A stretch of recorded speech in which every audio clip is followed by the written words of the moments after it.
All right, welcome back to Pharmacist on Call, your 1 hour forum. Your doctors are busy, your pharmacists are busy. They don't have time for this hour. I do. So we're going to get right back into your calls. But first, I forgot to shout out my friends out there in West Tennessee from Jackson on in. So don't want to leave you guys out. Southern Kentucky, Middle Tennessee, East Tennessee.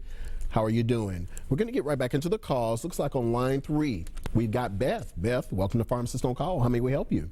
Oh, thank you. Thank you for taking my call. Yes, ma'am. I actually have 2 questions, please. Okay. One's regarding drug interactions. Okay. I've always had a bit of confusion in discussing the potential for interactions, whether it is my doctor's responsibility or the pharmacist's responsibility. And in posing that question to each of them, they have each said it's the other one. The doctor says, well, if it comes up, the pharmacist would have sort of an automatic cross-reference. The pharmacy says, well, if your doctor thinks that you should have it, he must think the risks or the benefits outweigh the risks, so we give it to you anyway. So that concerns me.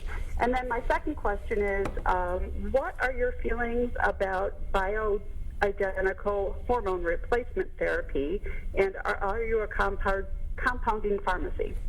Okay. All right, your first question. I've got 2 schools of thought on that. My ego as a pharmacist tells me that we are responsible, but the reality is, if I am a prescriber, I better know what the heck I'm probably giving you, and since I'm in charge of your therapy and its potential for interaction. Now, I would say in the end game, it is my responsibility to make sure, because there are a series of checks that we run before we even ship that medicine out. And if there's a problem, it's my duty to contact your prescriber. And sometimes, hey, the doctors they're kind of overburdened with the amount of knowledge that they have, but we are the drug experts, the pharmacists. So make sure you remind the pharmacist that told you that it's the doctor's responsibility. We're the drug experts, and it is our responsibility to make sure that the medication is safe and appropriate for you. And B, if any major interaction, because everything is interacting with everything, but there are minor, moderate, and major interactions. Major interactions are going to be the ones that we probably speak to you about. I'm going to talk to you about, well, ma'am, this antibiotic has the potential to offset your INR. So if you're taking Coumadin, so let's have a discussion about that. So those types of things, major interactions, your pharmacist needs to warn you about, and I would think that your physician would know about that too. Minor or moderate interactions, these things may or may not affect you, but again, still the pharmacist should kind of educate you on the potential for them. I was kind of thinking along the same lines, and I'm thinking just the body of knowledge that a pharmacist would have and was trained in would be far superior to, absolutely correct, in terms of pharmaceuticals anyway, than the doctor. I'm kind of thinking the doctor is educated by the pharmaceutical company who buys them lunch.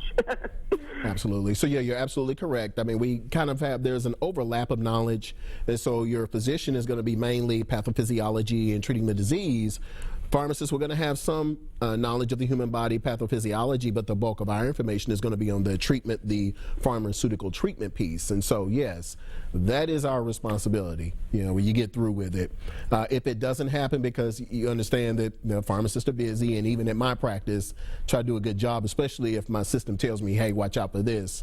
Or generally, if I know an interaction, then I'm going to make sure that I educate the patient on it. If they tell me, hey, it's never been a problem for me and I've been on this for years, fine, but still, we're now notating in the computer system, but we still need to make sure, especially those drugs that stick out, some are just serious interactions that can be fatal or it could even maim you. Those things, as a pharmacist and even a physician, we should kind of have at the forefront of our minds. Sometimes there are going to be some that will escape us just because new drugs are always coming out. But by and large, that is your pharmacist's responsibility to educate you on drug interactions, especially the major ones. So I'll just put that out there.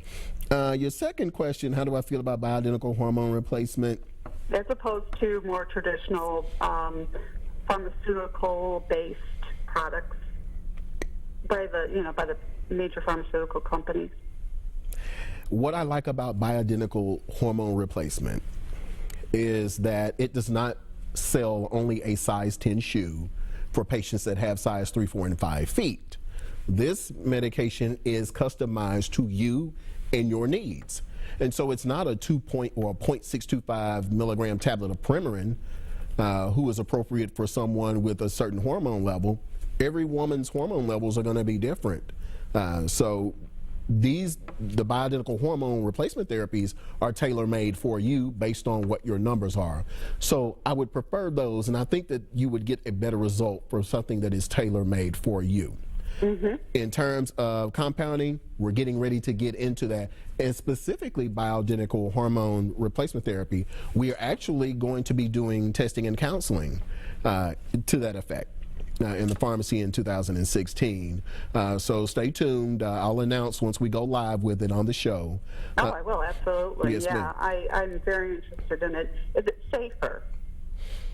You're still dealing with the same amount of hormones, but I think it would probably be better because now I know I'm not necessarily overdosing you with progesterone or estrogen because I know where your levels are now. Now, it is possible to over-medicate with just a standard medication across the board and expect the same result from patient A and B, even though they're different. Safer, you're still dealing with the same things, you know, the potentials for the you know, your cancers and all of that stuff, but you can kind of tailor-make to back off on the estrogen piece or increase the progesterone. So again, I think that is the benefit, is that it is tailor-made and customized for you. Okay, well, thank you so much. Yes, ma'am. Very good questions. Very good questions. Thank you. Okay, thank you. Yes, ma'am. You're welcome. All righty, bye-bye. All right, bye-bye. All right, line one, Bobby. Welcome to Pharmacist-on-Call. How may we help you? Yes, I had a question. I'm about 50 years old now. Yes, sir. And I'm wondering about, is there something I can take to promote good prostate health? Good prostate health. Yes, sir. So I take it that you're getting up about 3 or 4 times in the middle of the night? Yes, sir. And also, like urges. And also, I have like a weak stream. Okay. Okay. Well, let me just explain to you basically what's going on. So when you start hitting, you know, I guess your 30s to 50s on up, you have something, a prostate gland, and so your, I guess it's your urethra, your ureters, where your urine comes through, your prostate gland is around those, and you develop hypertension based on hypertension from your body and a poor diet, high in fat. That prostate gland begins to squeeze around that vessel, and so it kind of traps the urine there. And so what an herb called saw palmetto, which is what I recommend for you, reduces that pressure in your prostate so that now you have a strong stream. And when you do use the bathroom, you go completely so that you don't go to the bathroom and then lay down and then now you're like, hey, I got to go again. And that's because your bladder is not completely emptying because of the hypertension in your prostate gland. Now, can I buy that over the counter? You can. I think the capsules we sell are 540 milligrams, and everyone who has bought them has gotten a great result from them. What I like about saw palmetto, I'm not sure if I gave you the name or not, SAWPALMETTO. I have seen that at Walgreens in the pharmacy here locally. I'm just wondering now, does that also help if your prostate starting to enlarge?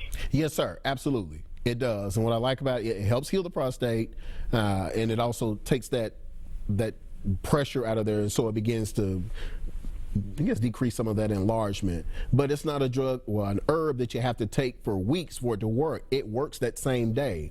So it does. Oh yeah. So I have that issue myself at times. So what I'll do is I'll take 1 or 2 capsules about an hour or so, try to decrease my water intake, maybe a couple hours before I go to bed. That also help your sex drive. Well, there are studies that show that yes, it does. Okay. It does, yes. It increases your libido. Okay. Which makes sense. sense. I think when you get my age, you lose a little bit of that. Yeah. So, and it does. And I believe hair growth as well. So they're studying it with hair growth. Hey, I've been meaning to call you, and every time I call, I can't ever hardly get through, but you're busy on there. Yeah.